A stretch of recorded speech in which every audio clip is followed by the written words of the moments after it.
Buenos días, amigos y amigas oyentes de la primerísima, la emisora de la gente. Estamos de nuevo hoy, 12 de junio de 1999, en una edición más de nuestro programa Entre Todos y Todas, porque ese todos lleva arroba. Y tenemos en esta mañana como invitados especiales a dos extraordinarios hombres de este país, amigos míos desde hace mucho tiempo, quienes nos van a acompañar durante toda esta edición con la transmisión de sus experiencias, de sus conocimientos, de la parte de la historia en la que ellos han sido y siguen siendo protagonistas. Nos referimos al padre Fernando Cardenal, que nació en Granada el 26 de enero de 1934, pues si no es indiscreción, ¿verdad? Fernando estudió en el Colegio La Salle y después en el Colegio Centroamérica, y en 1952 ingresó al noviciado de los jesuitas. Vivió en El Salvador, Ecuador, Perú, México y Colombia. En el 57 se graduó en Humanidades Clásicas y en el 61 en Filosofía en la Universidad Católica de Quito, Ecuador. En el 68 se graduó en Teología en el Instituto Libre de México. Desde el 68 regresó a Nicaragua y desde ese momento empezó a trabajar con el movimiento estudiantil. En el 70 tuvo su primer contacto con el Frente Sandinista de Liberación Nacional y un encuentro histórico con el compañero Oscar Turcios a través del comandante Arce. Conoció y se reunió, trabajó con Eduardo Contreras, Tomás Borges, Daniel Ortega. En el 73, ya como militante del Frente Sandinista, fue partícipe de la fundación del Movimiento Cristiano Revolucionario, en el que se aglutinaban estudiantes de UNAM, UCA y también, recuerdo, estudiantes de los colegios secundarios. En el 72 estábamos juntos en una toma de la Catedral de Managua cuando nos sorprendió el terremoto. Estábamos en la lucha que se hacía anualmente por la libertad de los presos políticos. En el 76, Fernando participa en el Congreso de los Estados Unidos brindando su testimonio sobre lo que ocurría aquí en Nicaragua, denuncia los crímenes y las atrocidades de la dictadura somocista contra el pueblo de Nicaragua. Y después con don Emilio Baltodano y otros destacados nicaragüenses crea la Comisión de Derechos Humanos como un intento de iniciar desde una posición opuesta al gobierno la lucha por la defensa de los derechos humanos. Fue miembro del grupo de los 12, al que estaban integrados destacados empresarios e intelectuales nicaragüenses. Desde el triunfo revolucionario, él fue el responsable de coordinar la gran cruzada nacional de alfabetización. Del 80 al 84 fue vicecoordinador nacional de la Juventud Sandinista y del 84 al 90 ministro de Educación. Del 90 al 96 fue presidente director del INIEP, que tiene como objetivo la formación de dirigentes campesinos, cooperativas y continuar la tarea de la alfabetización. En 1995 renunció al Frente Sandinista y desde entonces forma parte de ese sandinismo amplio que no pertenece a la estructura del partido, pero que se sigue sintiendo y actuando como revolucionario. Trabaja a tiempo completo en el Centro Pastoral de la UCA y su misión fundamental es la formación humana, moral y espiritual de los estudiantes, profesores y trabajadores de la universidad. Bueno, tiene una larga trayectoria Fernando. Yo creo que lo conocemos de norte a sur y de este a oeste en Nicaragua. También tenemos con nosotros al reverendo José Miguel Torres. El reverendo José Miguel Torres nació en 1949, es pastor evangélico y profesor universitario. Estudió en el Colegio Bautista, su educación superior la realizó en la Comunidad Teológica de México o Instituto Superior de Estudios Humanísticos, en donde se graduó de licenciado en Teología con mención en Sociología de la Religión.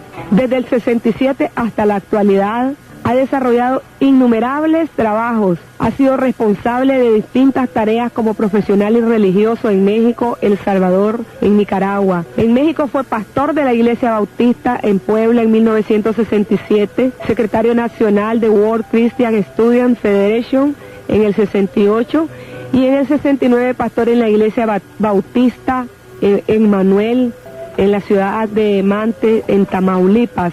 También en San Salvador, también fue pastor de la Iglesia Bautista Emmanuel. En Nicaragua fue responsable del movimiento estudiantil cristiano MEC en el 70, supervisor de estudios de nivel de vida del UNAM y del Ministerio de Agricultura.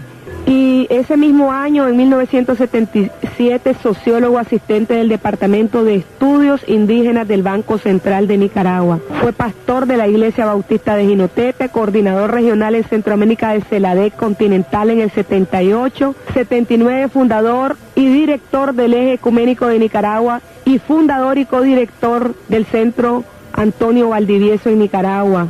En el 80 fue asesor de asuntos religiosos de la Comisión Ejecutiva del FSLN y fundador de la Federación de Organismos No Gubernamentales hasta 1995. En 1992 es profesor de Teología, Historia de Nicaragua y Sociología de la Religión, consultor de la Rectoría de Leopoli y desde el 94 es responsable del área socio-religiosa del Instituto Martin Luther King. Bueno, ambos dieron esta biografía, nos dieron datos para esta biografía, creo que fueron sumamente modestos porque tanto Miguel como Fernando tuvieron una activa participación y fueron autores directos del involucramiento de los cristianos, de manera masiva, de los cristianos a la lucha contra la dictadura somocista. Antes de comenzar con ellos vamos a dar 2 anuncios y nuestra consabida pausa musical. Lo queremos hacer antes para después no tener con ellos ninguna interrupción. 2 anuncios. El comité que reparó el mausoleo Carlos Fonseca y Santos López reinstaló de nuevo el tanque para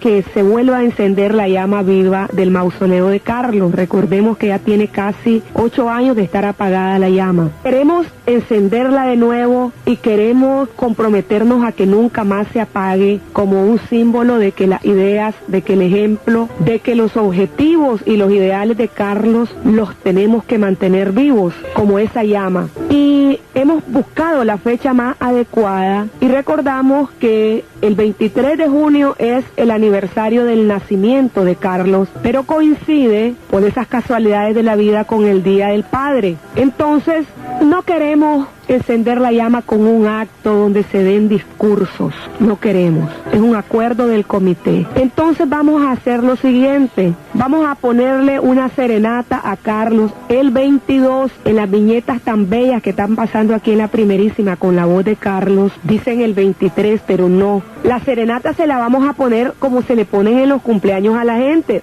en la noche anterior, y a las 12 de la noche sus hijos, Carlos y Tania, van a encender la llama. No vamos a hacer ningún discurso, solo vamos a cantarle a Carlos y a encenderle su llama. Al día siguiente, el Frente Sandinista va a organizar como todos los años el acto oficial, pero esta serenata va a ser un acto especial para encender la llama. Vamos a comenzar a cantarle desde las 7 de la noche y si logramos llegar a las 12 le encenderían la llama sus hijos, Carlos Fonseca y Tania Fonseca, porque también ese día, el 23 es el Día del Padre. El otro anuncio es lo que ya decíamos la vez pasada. Yo sé que ya me deben estar criticando porque muy largo he hablado. Dijimos que en un esfuerzo la Fundación Popolná y el CIPRES vamos a empezar a montar los jueves de estudio de la realidad mundial, de lo que acontece en el mundo, de lo que acontece con el movimiento revolucionario mundial y de lo que ocurre en Nicaragua. Pero vamos a comenzar este jueves próximo, el jueves 17, en el CIPRES a las 6 de la tarde, con una serie de conferencias que se llamarán Kosovo, crisis del sistema mundial. Los ponentes van a hacerlo a través de la televisión, son Dusan Basic, embajador de Yugoslavia en México, Lin Lianyu, consejero de Asuntos Políticos de la Embajada de la República Popular China, y los comentarios verdaderamente extraordinarios e incisivos de Guillermo Almeida, que es un profesor de la UAM de Xochimilco, analista político de origen argentino, pero que vive actualmente en México. Ellos van a dar sus conferencias a través del sistema de televisión, yo las tengo ya grabadas, del seminario Crisis Capitalista Mundial y Alternativas Latinoamericanas, y después vamos a tener un comentarista nacional para contestar preguntas y respuestas. De esa manera comenzaríamos un esfuerzo que esperamos que se mantenga de combinar todos los jueves el estudio de las experiencias internacionales de la situación, de lo que está haciendo el imperialismo, de lo que está haciendo el movimiento revolucionario, qué está pasando en Brasil, qué está pasando en Colombia, qué está pasando en Venezuela, pero también qué está pasando en Nicaragua, visto analíticamente. Los invitamos a todos. El día jueves 17 a las 6 de la tarde en el Ciprés va a ser abierto, invitación abierta. Y el día 22 a las 6 de la tarde a cantarle a Carlos, a esperar a encender esa llama. Hacemos una pausa y cuando regresemos vamos con nuestros dos extraordinarios invitados del día de hoy. Bueno, amigos y amigas oyentes, continuamos esta mañana con una edición más de nuestro programa Entre Todos y tenemos, como anunciábamos, a dos invitados representativos de los cristianos comprometidos de este país, el reverendo José Miguel Torres y el padre Fernando Cardenal. Nuestra primera pregunta a ustedes, aunque ya les hemos explicado que este es un programa bastante abierto, no es de muchas preguntas, sino que ustedes desarrollen con toda amplitud sus ideas, pero nuestro interés es saber por qué creen ustedes, cuáles son las razones que explican el compromiso o el enorme compromiso que adquirieron las iglesias, los movimientos cristianos, los jóvenes cristianos a finales de los años 60, que los hizo incorporarse de manera activa y después hasta responsabilidades dirigenciales a la lucha contra la dictadura, a la lucha por la liberación de nuestro país. Comencemos con José Miguel. Muchas gracias por la invitación, Mónica, a este programa. Es una alegría también compartir este momento con el padre Fernando Cardenal en esta emisora, la primerísima, y su vasta audiencia, este foco de fermento del pensamiento en Nicaragua, y también enviar un saludo a nuestro pueblo, ¿verdad? Pedimos que sus esfuerzos, su trabajo y su lucha, sus propósitos se inscriban dentro de ese proyecto que es el reino de Dios en esta tierra nicaragüense también. Comenzando, yo diría que en efecto hay como tres grandes momentos en la historia de la participación de los cristianos en el proceso nicaragüense y en el proceso revolucionario, aunque hay también antecedentes que vienen desde la colonia hasta la década del 60. Sin embargo, diríamos que a partir de esa década de la radicalidad que se caracterizó en toda América Latina a partir del triunfo de la Revolución Cubana, donde nuestros pueblos soñaron con la posibilidad de lograr una transformación de carácter estructural, política y económica para todos nuestros países, nuestros pueblos.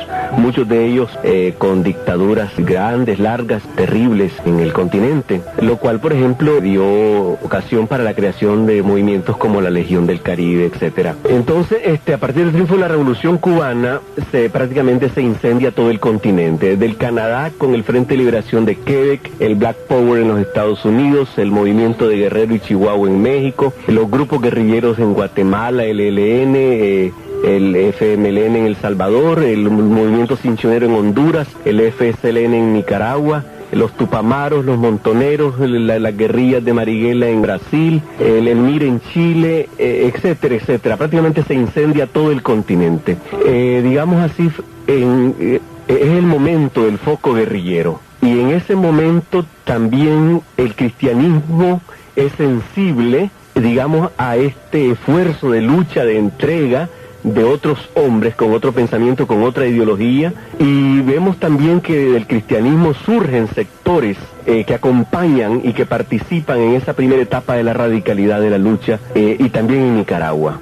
Aquí hay grupos y todavía hay nombres de personas que pertenecieron y que provinieron de la Juventud Universitaria Católica. Por ejemplo, Edgar Munguía venía de allí, Bayardo Arce, Glenda Monterrey, un montón de gente, Jacobo Marco, acompañan en esa primera etapa la lucha revolucionaria de Nicaragua, de alguna manera. El segundo momento es la década del 70, digamos así, después de los documentos de Medellín de la Iglesia Católica, donde la participación va a ser más masiva de los cristianos a nivel de las parroquias, etcétera. Los movimientos, porque de alguna manera se cuenta con el respaldo, la legitimación y el soporte de los obispos de todo el continente, que también plantean la necesidad de un cambio estructural del continente. Es el momento del ascenso de las masas en lo de la década del 70, donde por ejemplo se da el triunfo de la Unidad Popular en Chile, el movimiento de Velasco Alvarado, el gobierno revolucionario en el Perú, es decir, Juan José Torres en Bolivia. Es un movimiento, la década del 70, donde también hay una participación cristiana. En el caso de Nicaragua,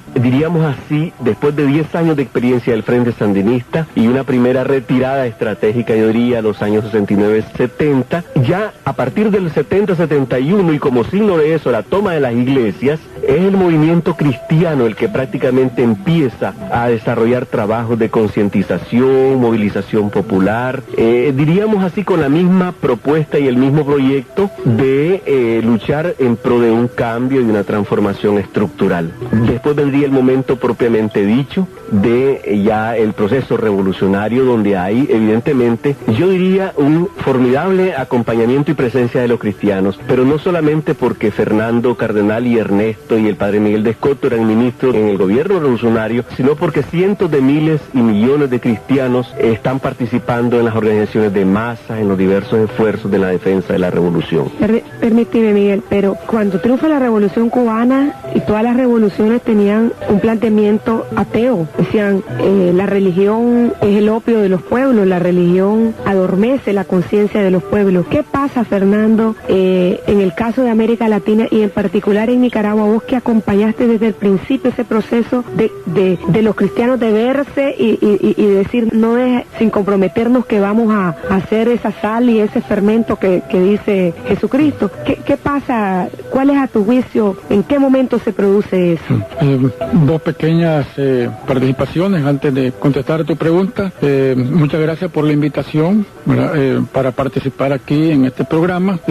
Y quiero decir que fundamentalmente he venido con mucho gusto porque en estos días estamos conmemorando los 20 años de la entrega de sus vidas de un grupo muy grande. Todos los días estamos conmemorando de muchachos, muchachas, jóvenes cristianos que entregaron su vida por una Nicaragua que ellos querían más justa, más honesta, más fraterna, más solidaria, en una palabra, más cristiana. El martes próximo vamos a conmemorar los 20 años de la muerte de Adolfo Aguirre, también del movimiento cristiano. Los días estamos conmemorando el aniversario, los 20 años de la entrega de sus vidas. Y esa es la motivación fundamental para estar ahora aquí, hacer un recuerdo cariñoso de todos ellos, nunca los olvidaremos. Directamente a tu pregunta, que José Miguel ha dicho de la historia de América Latina, en síntesis, es absolutamente correcto y exacto. Creo que no le faltó ningún nombre, pues. Es decir, que de todos los que fueron momentos importantes para América Latina y las personas, incluyendo, pues, por supuesto, al Che Guevara, que lo daba por ya conocido José Miguel, pero todo este grupo numeroso de personas, de acontecimientos, crearon una profunda conciencia revolucionaria en América Latina. Ahora, ya él insinuó, y yo insistiría, para no insistir en lo que ya quedó tan claro por lo que él decía, en síntesis, los momentos históricos que se vivieron en el 60, en el 70, sería la celebración del Concilio Vaticano II, del año 62 al 65, que de una iglesia que venía de la Edad Media, únicamente viéndose hacia adentro, una iglesia como fin de ella misma, ¿verdad? Es una iglesia que se abre, es una iglesia que abre las ventanas, por inspiración del Papa Juan XXIII, abre las ventanas de la iglesia al mundo, y ese mundo es un mundo conflictivo, es un mundo que se debate en estos momentos en un proceso cada vez más grave de empobrecimiento, ¿no? Y la iglesia descubre todo esto. Pero inmediatamente que termina el Vaticano II, se da en América Latina la reunión que ya también mencionó José Miguel, la reunión de Medellín, la segunda Asamblea General del Episcopado Latinoamericano, que crea una nueva teología y una nueva espiritualidad. En primer lugar, comienzan ellos haciendo un análisis de la situación de América Latina. Por primera vez no se comienza con una doctrina para luego ver cómo la podemos aplicar, sino que se comienza viendo cuál es la situación en que está América Latina. Y son los dos grandes documentos, el documento de justicia y el documento de paz. Y ahí se dice que la situación de América Latina es de una injusticia que clama al cielo, y dicen que es una situación de pecado. Primera vez que se da esta denominación, porque a nosotros siempre habíamos escuchado el pecado acto, el pecado actitud, el pecado omisión, pero de repente hay otro pecado, es un pecado de situación. Hay una situación en América Latina de injusticia que es un pecado. Esto crea ya las bases para una profunda conciencia en los cristianos, y de aquí surge también la espiritualidad de Medellín, que es acompañar al pueblo en su proceso de liberación integral. Esto en Nicaragua se traduce por acompañar al pueblo en su proceso revolucionario sandinista, no había otro, pues no había cómo perderse. Entonces a mí me parece que junto a una situación política, sociológica, descrita por José Miguel, viene la participación de la Iglesia en estos dos eventos históricos, ¿no? El teólogo Karl Rahner dice que la historia de la Iglesia se divide en Grecia, los primeros 3 siglos, luego hasta el Vaticano II, tercera etapa del Vaticano II a nuestros tiempos. Esa es la importancia enorme del Vaticano II. El Vaticano II acerca a la Iglesia a los tiempos modernos y Medellín la acerca a América Latina. Cuando yo vengo a Nicaragua a comenzar a trabajar después de terminar mis estudios, ¿verdad?, yo encuentro una juventud completamente consciente, beligerante en las luchas políticas y sociales, económicas del pueblo de Nicaragua. Yo lo que hice fue meterme en esa juventud, meterme con ellos en sus movimientos, en sus tomas, en sus huelgas y luego en su organización, en la fundación, que no la hice yo, sino la hicimos todos los que entonces formamos los grupos cristianos, que entonces ya se formó el movimiento cristiano revolucionario en el 73. Yo creo que esa es la explicación, las realidades objetivas, económicas, sociales y políticas, y una iglesia que responde a estas realidades con esos dos grandes eventos. Esto crea una profunda conciencia a todo nivel, entre los obreros, los campesinos, pero yo me moví sobre todo en el mundo estudiantil y esto era clarísimo. Pero yo recuerdo, Fernando, que en aquellos entonces nosotros como movimientos cristianos analizábamos la realidad, esa era una constante, ¿no? No podías tomar posición sobre la realidad sin analizarla. Yo creo que eso se ha perdido mucho. Ahora hay muchas organizaciones, el mismo Frente Sandinista, pues que a veces en sus organismos de base y eso, no hacen el análisis cotidiano de la realidad. Pero bueno, de la realidad te surgía, hay que hacer algo por cambiarla. Y cuando te llegabas a cuestionar por el cambio, entonces ¿cómo cambiar? Y ahí venía toda una reflexión en la que incluso llegábamos a decir, o llegamos a convencernos de que luchar, de que tomar la lucha armada era el único camino, porque esa era tal vez uno de los puntos más difíciles para los cristianos que habíamos sido educados en el no matarás, y el no matar significa pues no meterte en un movimiento que usa la arma. ¿Cómo es a su juicio, cómo se da este momento? Porque Girardi tiene un planteamiento sobre esto cuando habla de la confluencia, en el caso de Nicaragua, de los marxistas, ateos que existían en alguna manera en el Frente Sandinista, y los cristianos que desde su cristianismo, de su compromiso cristiano, llegan a la misma conclusión de que la única manera es comprometerse, aunque ese compromiso implique el riesgo. Me parece que además y a pesar del análisis de la realidad, el análisis científico con todos los instrumentales de la sociología, etcétera, de previo hay que decir también algo. Me parece a mí que leyéndolo ahora, después de 30 años de recorrido, después de todo, estaba mencionando el hecho, diríamos así, de causas fundantes también. No solamente, decía yo, es el análisis sociológico, económico y político de la realidad, sino que hay una acción, diríamos así, en términos evangélicos, cristianos, teológicos, diríamos, hay una acción, yo llamo providencial de Dios en la historia.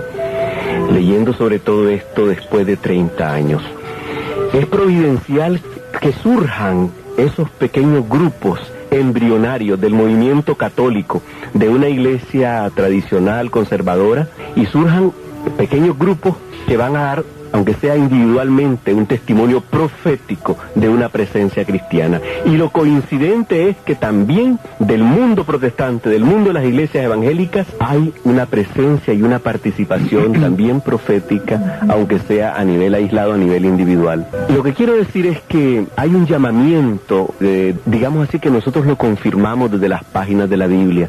El Dios bíblico, decía tu canción también, Mónica, ¿verdad? El Dios bíblico, el Dios del Éxodo, es aquel que ve el sufrimiento de su pueblo. He visto la opresión. De esa canción. Esa es tu canción, decía. He visto la opresión de mi pueblo en Egipto y he descendido para liberarlo. Y ese Dios llama a hombres concretos como Moisés para que encabecen esa lucha de organizar al pueblo, de movilizarse y de trabajar por su liberación. Entonces, en ese sentido, diríamos, es que hay esa acción de Dios también a través de nuestro encuentro con la Escritura, con la lectura del Evangelio, que por sí solo tiene su propia dinámica. A veces, incluso, aunque no se tenga un análisis especializado, ¿verdad?, sobre la realidad, hay una conciencia y un impedimento hacia actuar hacia ese pueblo caído en el camino. Yo recuerdo que esa era la teología de Fernando Cardenal, precisamente. Es decir, no era una teología tan sofisticada que como la que posteriormente se elaboró, incluso ya después del triunfo de la Revolución, sino que una teología evangélica. Es decir, es el buen samaritano, el paradigma. Fernando decía, ¿qué hubiera pasado si el buen samaritano hubiera llegado al momento que los ladrones están atacando a aquel caminante? Lo ético impulsaría a aquel samaritano a luchar contra los atacantes, contra los ladrones, contra los opresores. Entonces, esa era la teología que nos daba una pauta para la acción, para el compromiso, para el envolvimiento. Qué buena memoria tiene José Miguel. Sí. Indudablemente que, como vos planteabas, el problema de la lucha armada para todos estos grupos cristianos es un momento decisivo. Es decir, la conciencia los lleva a comprometerse, pero también esa conciencia les dice que en su formación cristiana hay una doctrina que no se puede participar en una lucha armada. Ahora, personalmente, ¿cómo solucioné yo el problema y luego cómo ayudamos en las reflexiones a que otros también encontraran camino a sus propias soluciones? En primer lugar, yo sentía de que en la historia había habido guerras entre naciones, muchas veces o casi siempre esas guerras eran únicamente por el poder militar para facilitar intereses económicos y políticos de las potencias, y muchas de esas guerras habían sido justificadas y habían sido apoyadas por capellanes de las diversas religiones, ¿no? Y yo decía, ¿por qué la guerrilla, esa guerra chiquita, la de los pobres, no va a poder también tener en un momento la concepción de que es una guerra justa también, ¿no? Hasta que encontré un documento que salió un año antes de la reunión de Medellín, nada menos que del Papa Pablo VI, en la famosísima Populorum Progressio, ¿verdad? Que todo esto surge, volviendo, haciendo un paréntesis, todo esto surge en un instante en que América Latina está hirviendo, pues. Y todos estos documentos de la Iglesia, el Vaticano II, Populorum Progressio, y las encíclicas también de Juan XXIII, traen una respuesta a nuestras interrogantes. Y ahí textualmente dice el Papa que la guerra siempre trae peores daños, dice. Pero, dice, cuando se trata de una situación, dice, de una violación, ¿verdad?, profunda a los derechos humanos, una situación larga y prolongada, dice, cuando se han utilizado todos los métodos pacíficos y no se le puede dar solución, entonces dice que la insurrección de un pueblo es justificada. Entonces, claro, ahí nos abre un camino. En la época de Somoza no había duda, es una dictadura larga y prolongada, eran casi 45 años, violatoria de todos los derechos humanos, clarísimo, evidente para todos. Se habían utilizado todos los medios. Entonces, aquí hemos recordado las huelgas, las manifestaciones, las tomas de las iglesias, cuántas cosas no hicimos, ¿verdad? Hasta que finalmente dijimos, no queda más camino, por desgracia, que la lucha armada. Pero tuvimos una teoría, en este caso del Papa Pablo VI, por no hablar de Santo Tomás de Aquino, bastante antes, en que esto se justificaba. Y luego, no hay que olvidar que los obispos nicaragüenses, la conferencia episcopal, también justificaron la insurrección del pueblo nicaragüense al final ya de la etapa esta de la lucha insurreccional. Sí. Bueno, tenemos una llamada de un oyente, vamos a pasarla y después vamos a hacer nuestra pausa musical para que al regresar sigamos conversando con Fernando Cardenal y José Miguel Torres. Adelante, compañero. Compañera Mónica Antonio, yo he estado reflexionando mucho sobre la Biblia, sobre cuestiones cristianas, ¿verdad? Yo he estado reflexionando mucho, así como el compañero Julio Miranda ahorita, acerca de la sabiduría del Maestro Jesús y sus seguidores, los primeros cristianos, que ha sido el eje de reflexión de sacerdotes de base, de teólogos y de revolucionarios, como Marx, Fidel y el Che. Yo quiero que me digan una cosa nada más, pues si Cristo fue religioso o fue laico, y algo sobre la vida de los primeros cristianos, y si la salvación se da por medio de la fe, y si hay necesidad de que alguien en la tierra nos perdone más que Cristo.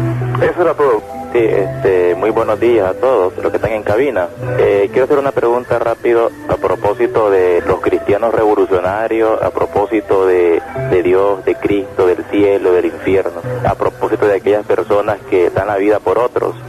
Nosotros hemos crecido verdaderamente bajo la creencia de la existencia de un Dios, de que aquellos que nos portemos bien en la tierra iremos hacia el cielo. Yo quiero hacer una pregunta aquí bastante directa. Una persona atea que lucha por sus seres queridos, por sus personas, por el pueblo, que da la vida incluso por aquellas personas que tal vez ni conocen, puede ir al cielo, independientemente de que él sea ateo, independientemente de que crea o no en un ser superior. Esa es una pregunta importantísima a propósito de aquellos que luchan por otros, aunque no crean en un Dios. Muchas gracias. Eso está muy claro en la Escritura, se lo dejo después a José Miguel, para mientras puedes ir leyendo en el Evangelio, mientras toma la palabra José Miguel, andar leyendo el capítulo 25 de San Mateo, del versículo 31 en adelante, y ahí vas a ver a quienes se envía al reino, al cielo, ¿verdad? ¿A quién escoge el Padre? Si esas personas que pertenecen a una religión concreta o que hicieron, ¿qué es lo que hicieron para ser premiados? Y José Miguel te lo va a explicar mejor. Para no cortar lo que estaba diciendo de Carlos Fonseca, porque me parece muy importante lo que decía Mónica,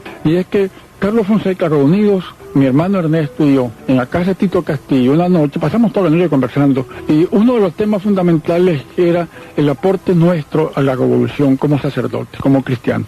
Y Carlos Fonseca nos decía, yo lo recuerdo, pero claramente hasta con los gestos, él decía, hay dos formas de hacer una revolución en Nicaragua. Una sería pues la forma ortodoxa, histórica, habría que promover que el pueblo se haga ateo, para que entonces, una vez que sea ateo, se pueda hacer una revolución, como tradicionalmente se entiende que es una revolución. Ahora, como nosotros queremos una revolución popular, que sea de todo el pueblo, y no se le puede quitar la fe al pueblo, eso es imposible, además de absurdo, sería una violación profunda a sus derechos humanos, religiosos y espirituales. Entonces, lo que se trata no es de que sean ateos los cristianos, sino que los cristianos se conviertan en revolucionarios, y aquí los necesitamos a ustedes. Lo importante es que este pueblo, que es absolutamente necesario que participe en su revolución. Ahora, ¿qué le puede impedir una concepción desde la religión que sea opio del pueblo?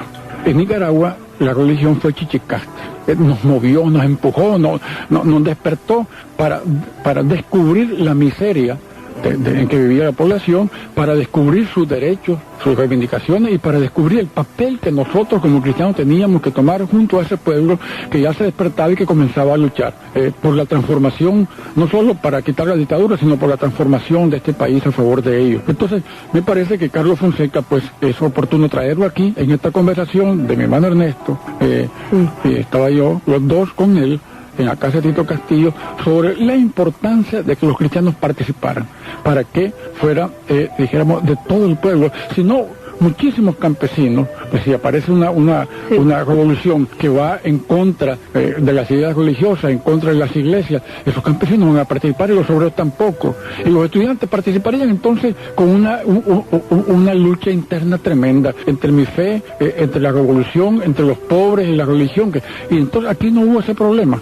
Creo que la participación de los cristianos fue fundamental para que fuera una revolución popular. Nunca se hubiera hecho una revolución popular si no es así. Y por eso se dio, y esto hay que decirlo, la primera revolución en la historia de la humanidad que se hizo, que no se hizo sin los cristianos, a pesar de los cristianos, o contra los cristianos, sí, sino que se hizo con los cristianos, con una profunda participación de los cristianos. Esa es una de las características particulares de la Revolución Popular Sandinista que rescata muy bien Girardi, ¿verdad?, en su libro. ¿Querías decirnos algo, José Miguel, sobre este tema del rol, de la importancia cualitativa de la participación en la organización del pueblo, en el trabajo de concientización? Muy bien, como no, lo que sí quisiera decirle al oyente que llamó es que su tema se lo vamos a contestar en su momento, con mucho gusto.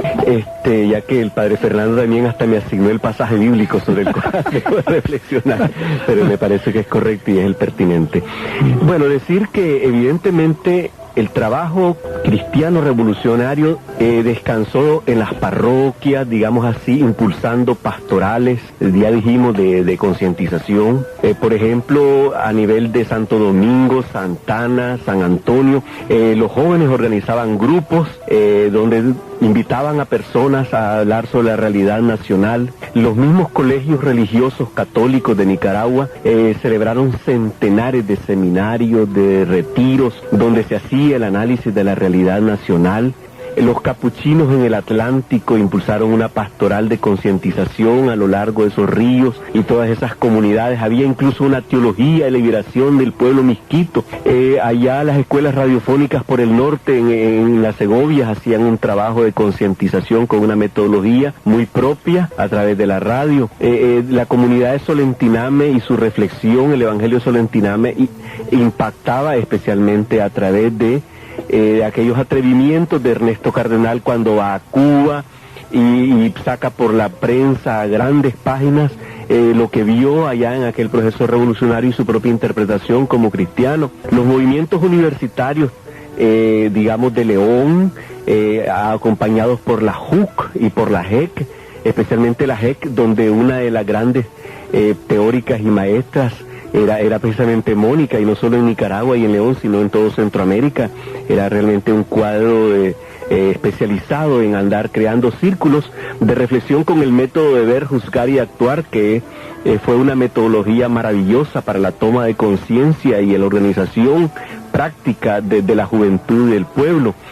El aporte del movimiento ecuménico de raíces protestantes evangélicas, que celebró muchos eventos de formación y de clarificación ideológica, incluso donde invitábamos a dirigentes revolucionarios probados y sufridos como Ricardo Morales Avilés, para que nos hicieran el análisis y la interpretación del momento nicaragüense y escucharan también el trabajo que nosotros estábamos haciendo y someternos a su propia crítica. Todo ese esfuerzo que se llamó pues de revisión de vida, por ejemplo el proyecto de Sirama allá en Chinandega, el proyecto de San Rafael del Sur, donde está el padre Martín Mateo y otra comunidad cristiana, la comunidad cristiana de Carazo, donde participaba Arlen Siu y otros centenares de jóvenes, y así sucesivamente, pues todo este gran esfuerzo.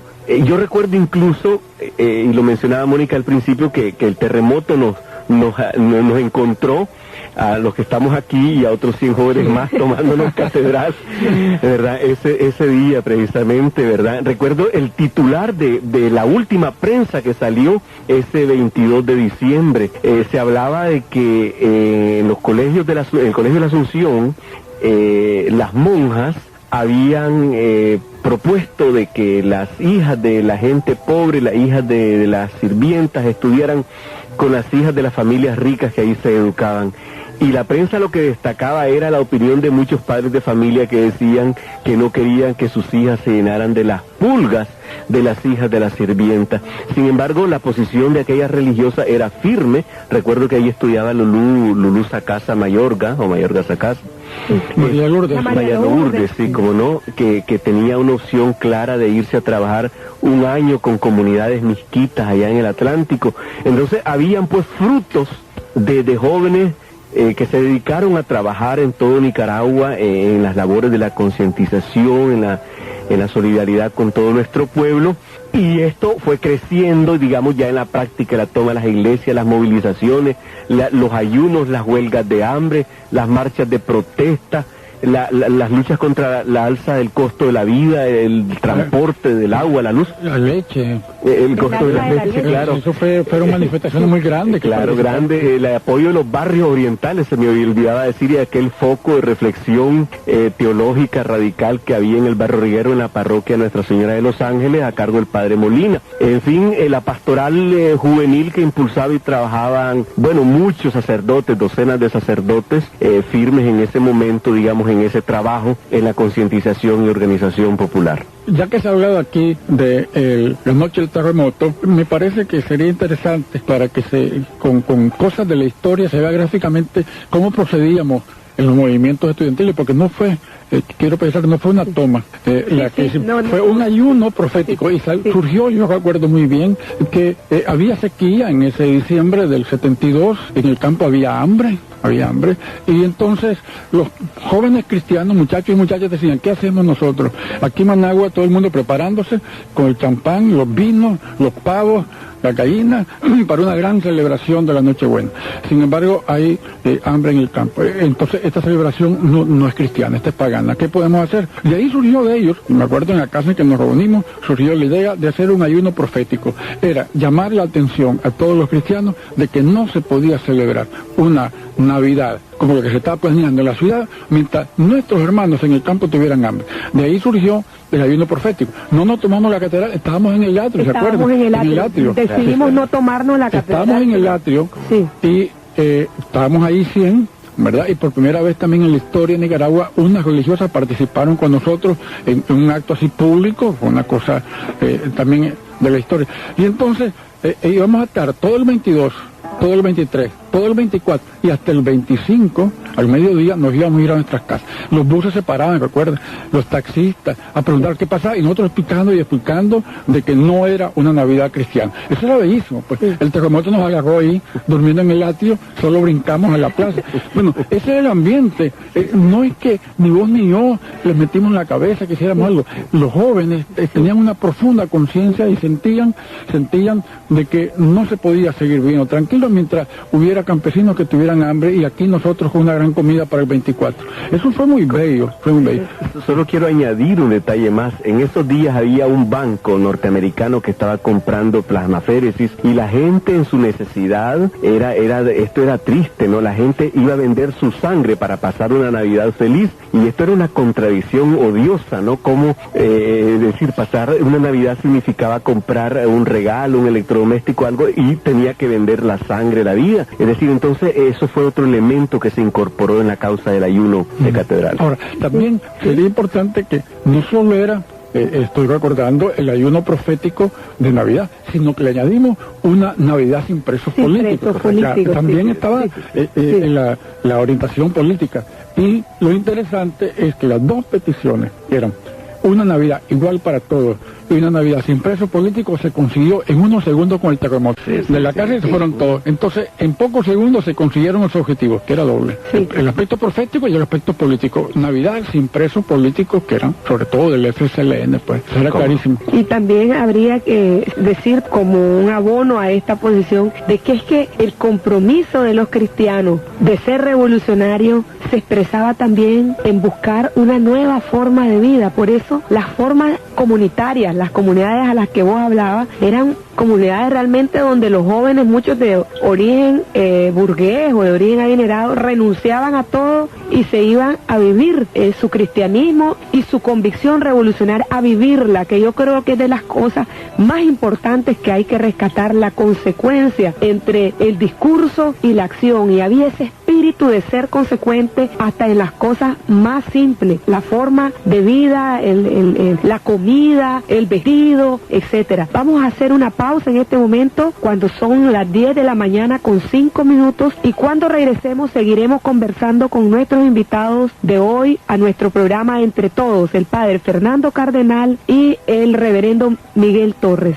Estamos analizando el rol de los movimientos cristianos, el rol de las creencias, de la fe, de la convicción cristiana en la incorporación masiva de sectores a la lucha contra la dictadura y su papel en el triunfo de la Revolución Popular Sandinista que vamos a conmemorar en unos pocos días. También, obviamente, todo ese caudal de jóvenes, de familias que se incorporaron como colaboradores, como combatientes a la lucha, se manifestaron también a la hora de la defensa de la revolución contra la agresión, de las grandes tareas que se emprendieron, como la alfabetización, las transformaciones sociales, la reforma agraria, las construcciones de los CDI, la lucha de la mujer por sus reivindicaciones. Estuvieron ahí presentes, fueron fuerza, fueron energía dentro de la revolución, y bueno, se dice que uno de los factores por los cuales el frente fue perdiendo fuerza, y aparte de la guerra y todo, fue sus posiciones, dicen, contra la iglesia institucional nacional contra la jerarquía católica, y después la posición, lo que hicimos con el Papa cuando vino, que le reclamamos y eso. ¿Qué piensan ustedes de eso? ¿Cuánto de eso tuvo que ver en la pérdida, por así decir, de la confianza de la gente, que ya a la hora de las votaciones de 1990 pues no concurrió como esperábamos en una reafirmación de la continuidad de ese proyecto? Bueno, yo pienso que realmente tuvimos una teología que acompañó, alimentó nuestra participación en esa primera etapa, pero no teníamos tal vez una teología para la nueva etapa del proceso mismo revolucionario.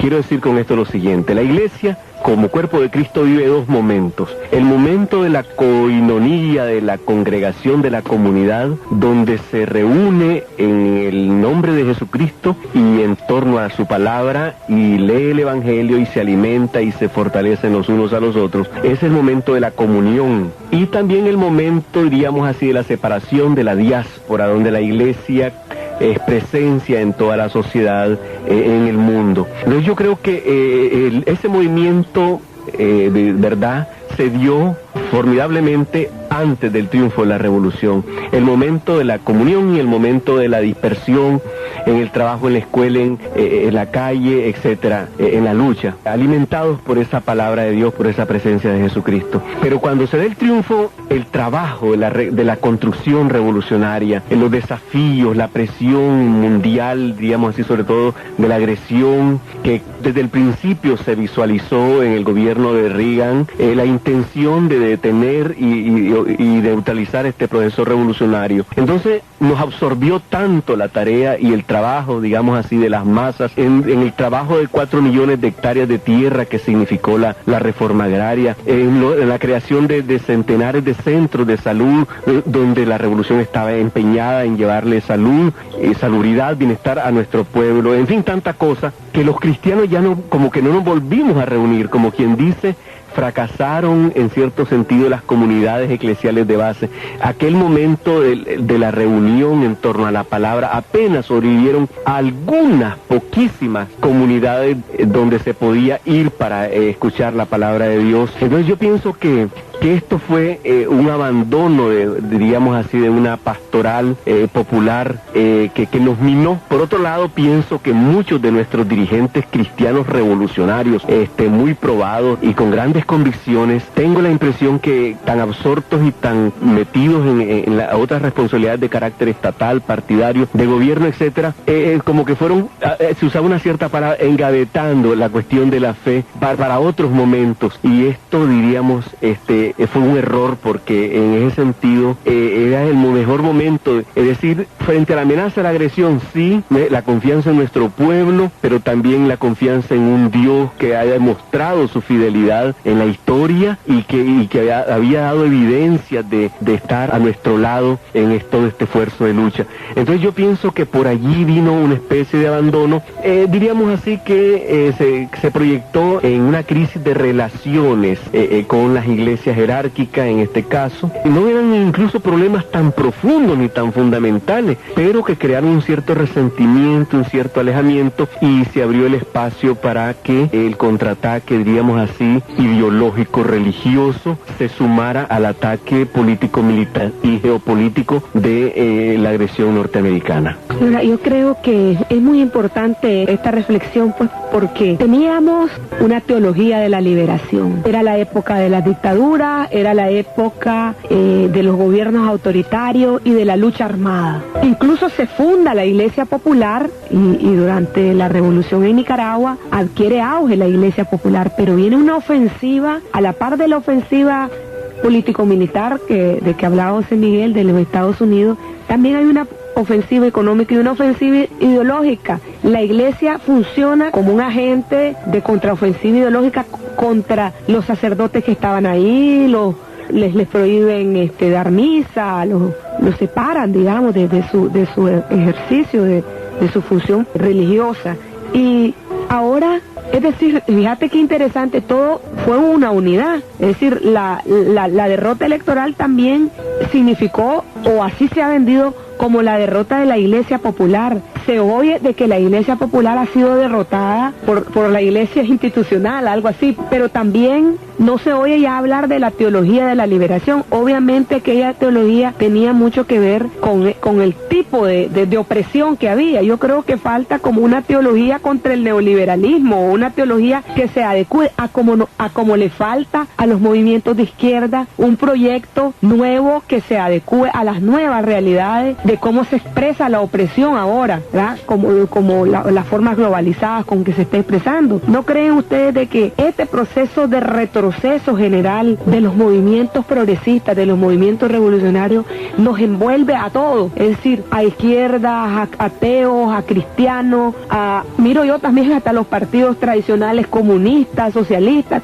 Es decir, en general todo lo que son las fuerzas del progreso estamos como un poco desarmados actualmente. ¿Qué les parece? A mí me parece que en la época de que estamos hablando, la década de los años 60, 70, 80, había, como señalaba muy bien, en una síntesis muy bien hecha José Miguel, toda una efervescencia revolucionaria. Entonces, para nosotros en esa época era muy peligroso el tipo de opción que habíamos escogido. Nos estábamos jugando la vida y peor que eso, tal vez antes la tortura, como tantos murieron torturados o estuvieron torturados y después salieron, ¿no? Era muy peligroso durante la dictadura nuestras opciones, pero era clarísimo, no había por dónde equivocarse, era clarísima la posición del dictador, la opresión, la represión, la Guardia Nacional, toda la historia pues de los Somoza, y luego lo que hemos dicho, cómo creamos conciencia, tomamos conciencia y el único camino era acompañar al pueblo en su liberación. Era muy peligroso, pero era clarísimo. Ahora es lo contrario, no hay ningún peligro normalmente, digo yo político, por supuesto que están los peligros de la violencia en los vagos y todo, pero por opciones políticas no te van a pegar un tiro normalmente en estos tiempos, ni la represión va por ahí.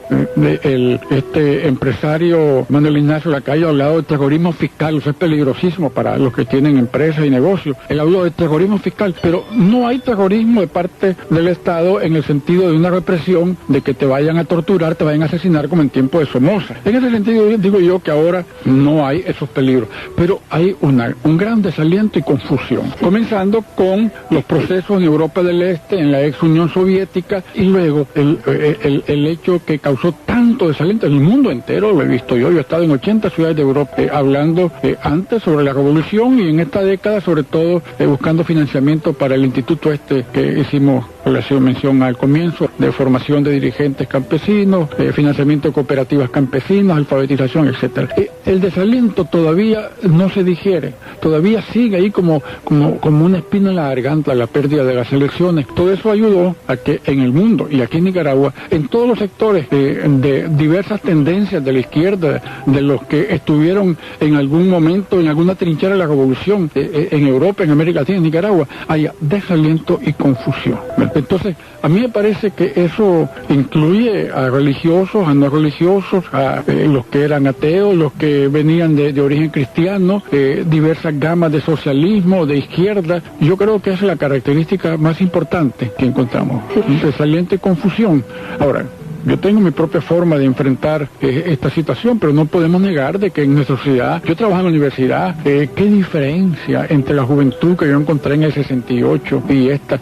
No se trata de culpabilidad, está viviendo otro momento, después de la entrega maravillosa de la juventud, de primaria, de secundaria, de la universidad, en todas las tareas de esa época, y en la revolución, y en la campaña de alfabetización, y las cosechas, y en el servicio militar, en todo. Ahora hay una apatía que no es solo en Nicaragua, es algo del posmodernismo que se da también en Europa, en Estados Unidos, en América Latina. Pero indudablemente esta es la tónica actual, pues no es culpa de los problemas que hubo, de los errores que el Frente Sandinista cometió en su relación con la Iglesia. Es una situación de la juventud y de las personas mayores, de la izquierda en general, respecto a los sucesos históricos que comenzaron a finales de 89, me parece a mí. Me gustaría añadir, digamos, un poco incursionando desde fuera también, porque en mi caso yo soy protestante, soy pastor bautista, y voy a hacer un comentario, diríamos así, sobre la Iglesia Católica. A mí me parece que desgraciadamente no tuvimos un Juan XXIII o un Pablo VI en el contexto de los 10 años de revolución. Diríamos así que como se dice, pues verá que abrieron las puertas al Espíritu Santo para que renovara y transformara su iglesia, y eso trajo enormes consecuencias, digamos así, para el testimonio del Evangelio en el mundo. Ahora, lamentablemente creo que el Papa que nos tocó en ese periodo fue, yo pienso, víctima de interpretaciones sobre nuestra realidad, diría yo, demasiado reducidas, muy limitadas en cuanto a lo que pasaba en Nicaragua. Pienso que él, escuchando sus últimos discursos que hemos escuchado, tiene una clara comprensión de lo que significa el capitalismo para el mundo y todas sus consecuencias en términos de destrucción de la vida, de desocupación, de extrema miseria. El Papa está claro de eso, y está claro no desde ahora, sino desde largas décadas. Pero si esos discursos, el Papa, esas encíclicas las hubiera dicho en el contexto de la Revolución Sandinista, eso hubiera significado un enorme respaldo para la Revolución Sandinista, y le hubiera dado a la Iglesia, diríamos así, de cara al futuro milenio, un lugar en el gran esfuerzo de la liberación de los pueblos oprimidos del mundo. Yo creo que fue una pérdida de oportunidad. Esta fue una excelente demostración de paso de Dios sobre la historia, y especialmente a través de Nicaragua, y creo que la Iglesia no estuvo a la altura de acompañar esa acción de Dios en la transformación de toda esta realidad de pecado, de injusticia, que se trataba de transformar a través de este proceso revolucionario. Pero también me parece que, obviamente, lo que decía Fernando, estamos viviendo una etapa de reflujo. Si uno estudia la historia, y yo creo que es fundamental el estudio de la historia, uno se va a dar cuenta de que siempre han habido etapas de ascenso y hay etapas de descenso. Y por eso que yo creo que va a volver a haber otra etapa de ascenso, y por eso es que creo de que deben de guardarse, por así decirse, o conservarse la fuerza, las energías y los valores, y no buscar el acomodo, porque como estamos en descenso, entonces me acomodo. Hay gente que vive pensando permanentemente en eso, porque yo creo que después de la derrota electoral, nosotros como parte de todo el mundo, pues sufrimos la ola del neoliberalismo. Allá en México se dice de que cuando Salinas de Gortari, una gran cantidad de teóricos de izquierda empezaron a decir que ahí venía la salida, pues, el proyecto de Salinas de Gortari, o sea, que creyeron teóricos de izquierda en que realmente estarse oponiendo al capitalismo era una tarea imposible, y que aquí lo que había que hacer era buscar cómo modernizarlo, pues. Y ahora ya se dan cuenta de que no es cierto, que ese capitalismo modernizado, que es el neoliberalismo, es más terrible, peor que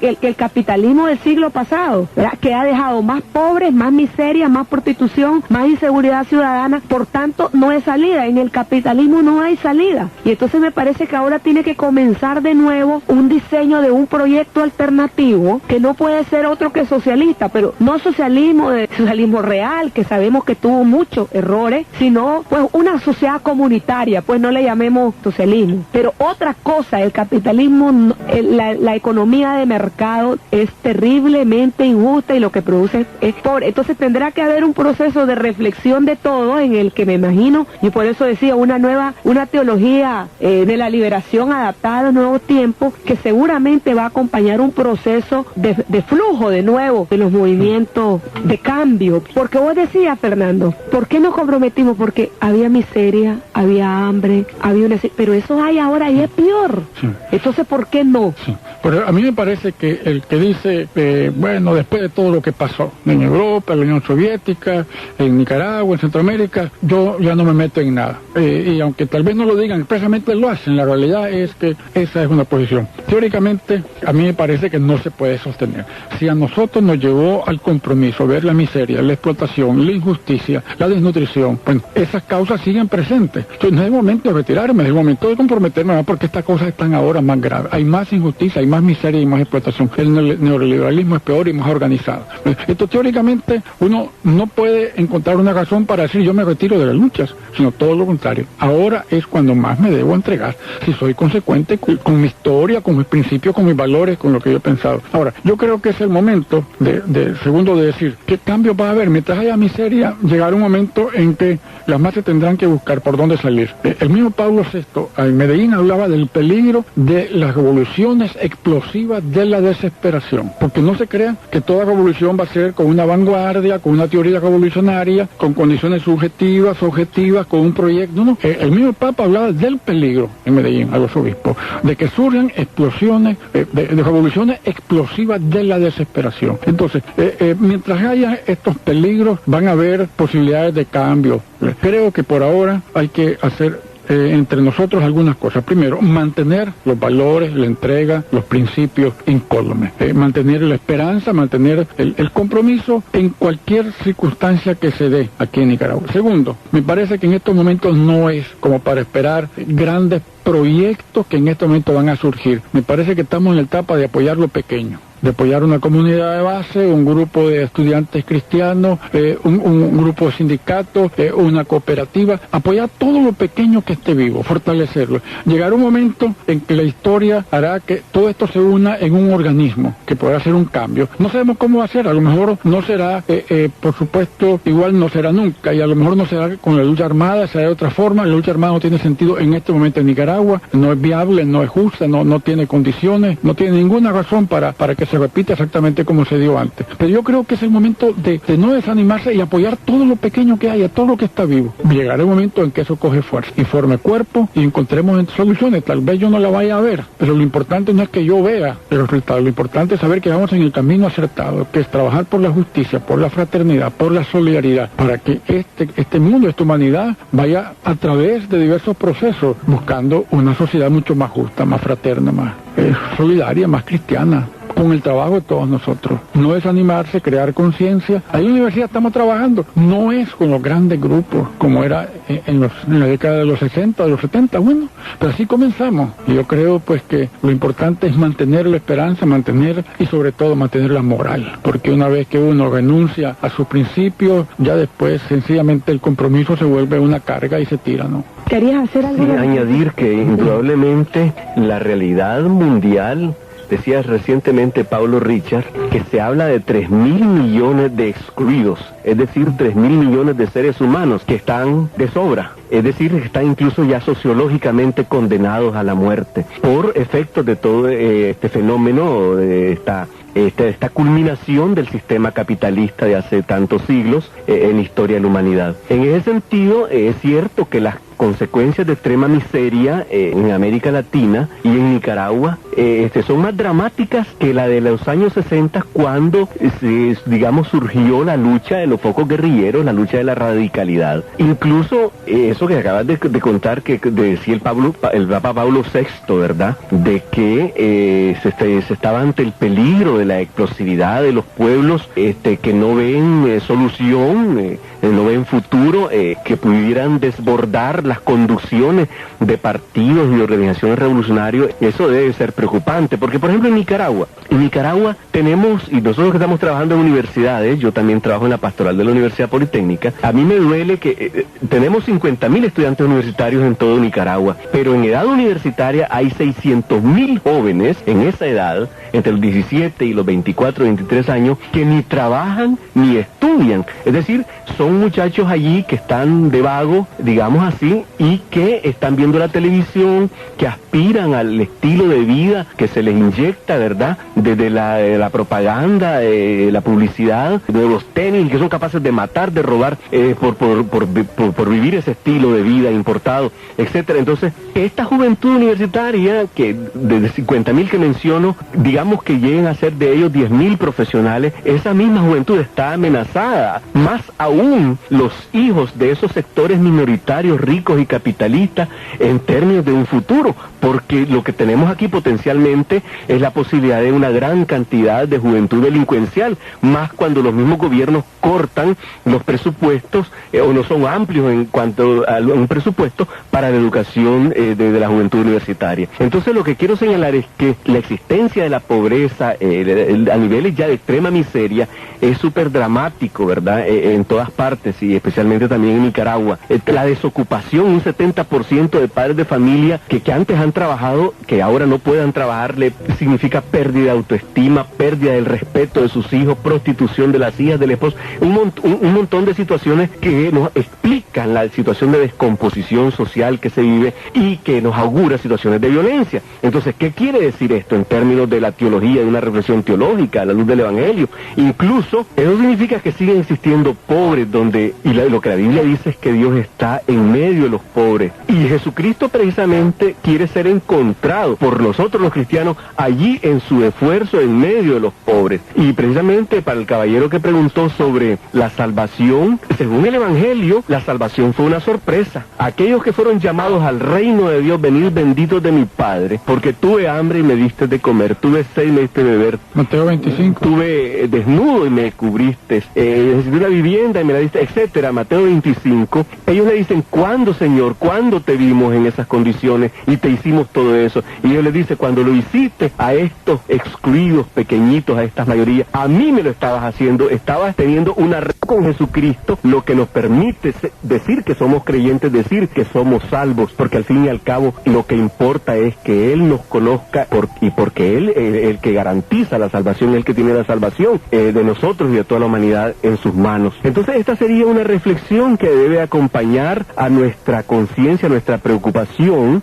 no con un objetivo interesado de que voy a hacer esto para ganar el reino de Dios, sino que los hombres en general, sean creyentes o no, deben de saber que en la medida en que se identifican con los marginados, con los sufridos, con sus situaciones, con sus condiciones, con esas realidades, ¿verdad?, sociológicas, estructurales, están realmente sirviendo a Jesucristo, se están encontrando con Jesucristo. Mira, yo decía aquí en el interín, ¿verdad?, en esta pausa, que yo creo que cuando hay estas situaciones de duda, estas situaciones de desaliento, decía Fernando, hay que ver hacia lo pequeñito. Y yo, como sandinista, como Frente Sandinista, digo, hay que concentrarse en el trabajo con las bases, con el pueblo, y buscar cómo mantener o preservar la energía y la fuerza inmensa que tienen las bases del Frente Sandinista, y que son el pueblo, pues, porque son el pueblo pobre, es principalmente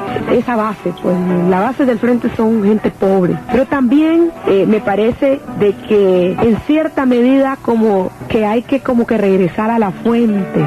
¿Qué ha pasado en las épocas de reflexión de los cristianos? Regresan a la fuente, regresan a Jesús. En el caso nuestro, yo creo que nosotros, los sandinistas, tenemos que regresar a nuestros caídos, a lo que dijo Carlos Fonseca, el jefe de la revolución. Carlos es el jefe de la revolución.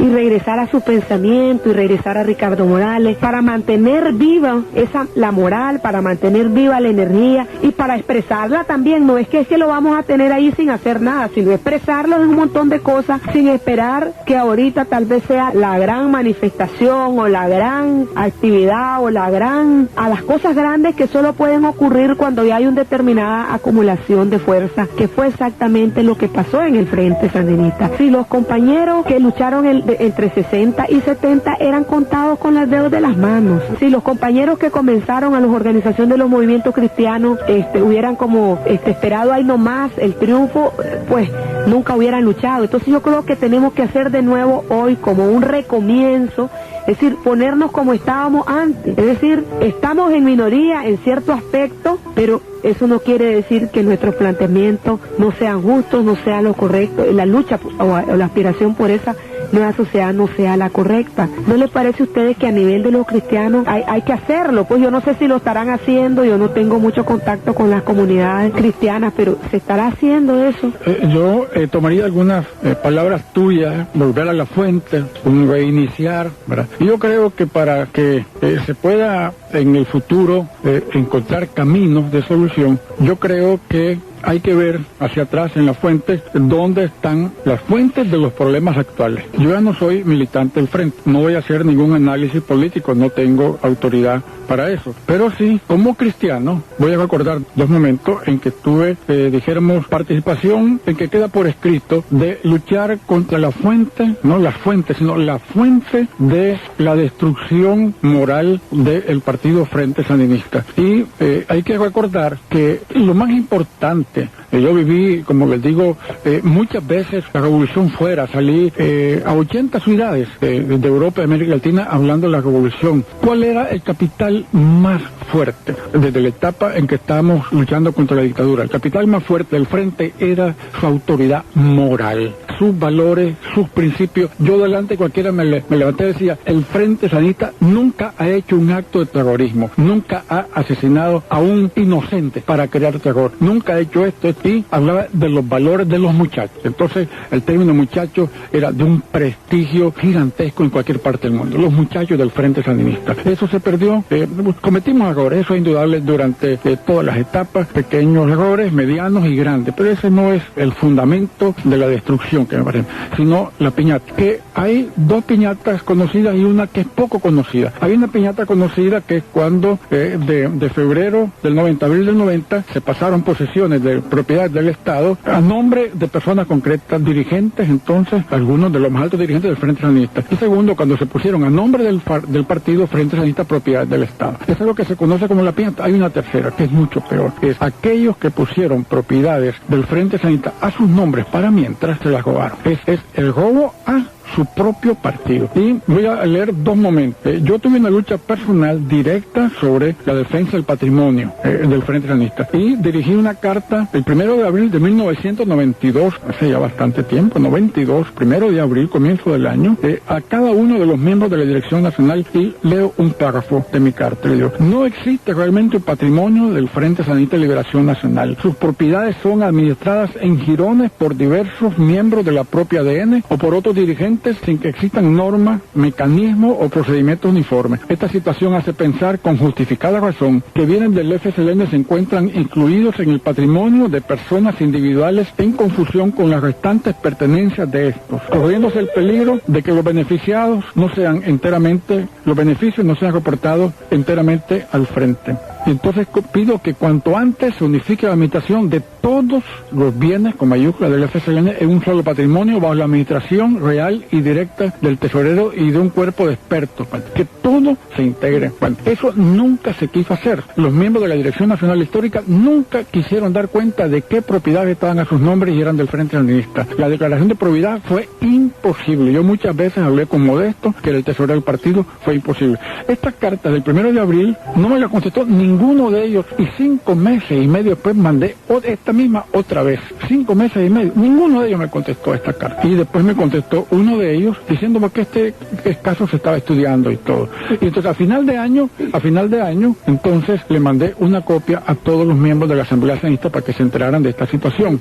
Ahora mi renuncia, yo se la mandé a cada uno, con una carta de remisión. Miren, yo estoy tratando hace casi 9 meses con la Dirección Nacional este tema, y ninguno de ellos quiere hablar de las propiedades que están a su nombre y que son del Frente Sandinista. Y en mi renuncia, finalmente, para hacer muy rapidito, un párrafo después de hablar de que esta fue la etapa más bella, más maravillosa, y ustedes han visto con qué ilusión, con qué entusiasmo he hablado de mi participación en la revolución, porque además lo tengo y lo mantengo, ilusión, entusiasmo, no me arrepiento de mi participación, de haber expuesto la vida, del amor que puse, de la mística que puse. Pero en mi renuncia, que tiene fecha del 16 de enero de 1995, mi renuncia a la militancia, digo, este párrafo no me voy a leer, dice, entre finales de febrero y finales de abril de ese año, una pequeña minoría sandinista, que incluía algunos altos dirigentes, se apropió para su beneficio particular de bienes del Estado o del mismo Frente Sandinista, la tercera piñata. Estos actos de corrupción rompieron la tradición de honestidad sandinista y causaron al FSLN el daño más grande de toda su historia. Estos son los 2 párrafos que quería leer. En síntesis, para mí, el haber perdido la moral, los valores, es la causa de todo lo que está sucediendo. Cuando alguien... Te digo algo, Fernando. Déjame terminar y después todo lo que vos hagas. Déjame terminar esta idea. No, solo que te pregunto nada más. Hay varios compañeros que que tienen esa misma preocupación, incluso lo plantean cada asamblea sandinista, el tema del patrimonio. Y resulta de que una gran cantidad de miembros de esa dirección histórica que vos señalás ya no están en la dirección. Entonces yo estoy clara con vos de que uno de los temas que ha afectado esa moral y esa mística es este tema que nunca se terminó de elucidar. Pero ¿no te parece a vos que existe una amplia masa de casi 300.000, 400.000 personas pobres que se sienten sandinistas, que militan a su manera en el Frente Sandinista, de que no pueden ser metidos como en ese mismo saco por esos 3 o 4 o esos 5, a lo mejor que ya ni siquiera están y ya están hasta renunciados a su dirigencia sandinista? Pero vos y yo sabemos que actualmente dirigen el Frente Sandinista algunos de estos que están incluidos ahí, aunque otros que robaron al Estado y a su propio partido ya no están en la dirección nacional. La mayoría. Bueno, sí. Pero dijéramos, la dirección oficial incluye a miembros de este grupo de la primera, segunda y tercera piñata que robaron a su propio partido. Entonces, termino con esto. Sí. Cuando una persona pone como valor supremo en su vida, ya no el servicio, la nación, los pobres, construye una nueva sociedad, aunque sea, por supuesto, poniendo mi vida, sino el dinero, su empresa, a cualquier método, con cualquier forma, aunque sea robando, es capaz de cualquier cosa. Y ya no por es supuesto, a mí algunos me decían, vos tenés complejo ético, un momentito, no es cuestión de que me guste o no, este café a vos te gusta, a mí no, no es cuestión de gusto. La corrupción, el traicionar los principios éticos tiene consecuencias políticas. Yo te lo puedo decir en cristiano, no se puede servir a dos señores, a Dios al dinero. Te lo puedo decir en marxismo, ¿verdad? La lucha de clase, ¿verdad? Lo que beneficia al patrón perjudica al trabajador, lo que beneficia al trabajador perjudica al patrón. Lucha de clase. O no se puede servir a dos señores. Cuando yo pongo como valor supremo el dinero, por debajo queda todo. ¿Por qué no hacer participar en lavado de dólares, de narcotráfico? ¿Por qué no? Es un negocio también. Cuando mi valor máximo es el dinero, yo soy capaz de hacer cualquier cosa. Mientras haya dirigentes corruptos en el Frente Sandinista, y no hago esta crítica desde la política, no soy ya miembro del Frente, sino que como cristiano. Y habiendo decidido participar aquí, yo no me podía ir sin decir todo mi amor que puse en el pasado, pero al mismo tiempo decir, como cristiano, yo tengo una crítica de decir que mientras se dirija un partido, o cualquier otro, me criticaría a todos, a cualquiera, a lo mismo al gobierno, los corruptos del gobierno. No puede ninguno de ellos estar al frente de un movimiento que traiga el beneficio para los pobres, el beneficio para las masas populares. Y esta es la gran tragedia del país, después de una historia tan bella, tan hermosa, tan santa, que el pueblo no tenga en este momento ninguna posibilidad de solución, porque los que podrían dar están metidos en su negocio. Y mientras no se resuelve el problema moral del Frente Sandinista, de lo que están dirigiendo el Frente Sandinista, no habrá solución. Entonces, este es como una síntesis, a lo mejor no sé si va a tener tiempo de participar después. Queda mi gran amor a la historia, mi gran amor a los muertos, a los que dieron su vida, mi compromiso por ellos hasta que llegue también la hora de mi muerte, mi amor profundo a los jóvenes cristianos que murieron por esta revolución, mi amor a esa revolución en esas 3 etapas, ¿verdad? Las anteriores. Pero tengo que ser crítico desde mi cristianismo, desde mis valores, decir, corrupción, destrucción de todo lo que se hizo en el pasado. Bueno, agradecemos a Fernando sus reflexiones finales, porque ya se nos está acabando desgraciadamente el tiempo. Queremos que cierre José Miguel, ¿verdad? Tenemos unos 3 minutos, José Miguel. Quiero decir, antes de que hable José Miguel, que sería el último en hablar, que este programa para mí ha sido sumamente rico. Yo respeto mucho las opiniones de Fernando, hay gente que la comparte, hay gente que no, pero precisamente el interés nuestro de este programa es reflexionar sobre la realidad a partir del análisis de la historia, de lo que pudimos hacer. Podemos hacer muchas cosas porque yo creo que existe una gran reserva moral, una gran reserva mística en el Frente Sandinista, en sus bases, en la gente más humilde del Frente Sandinista, y por eso yo creo profundamente de que nuestro Frente Sandinista se puede mejorar y puede cambiar, que cosas que no se han hecho correctas se pueden hacer correctamente, y prefiero pues ver las cosas desde una óptica optimista. José Miguel, tus reflexiones finales en este programa. ¿Cómo no? Decir, ¿verdad?, que siempre hay una segunda oportunidad sobre la tierra. Indudablemente Dios nos permite esa oportunidad de conversión. Nosotros como cristianos tenemos que dar testimonio de que esto es real, es posible la conversión con la ayuda y la presencia de Él.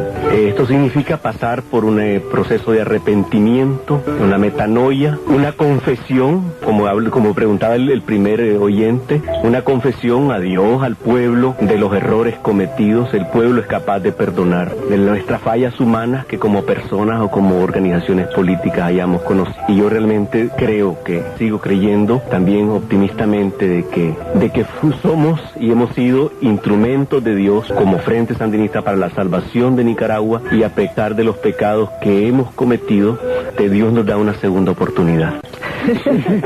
Fue una Navidad todos palmados.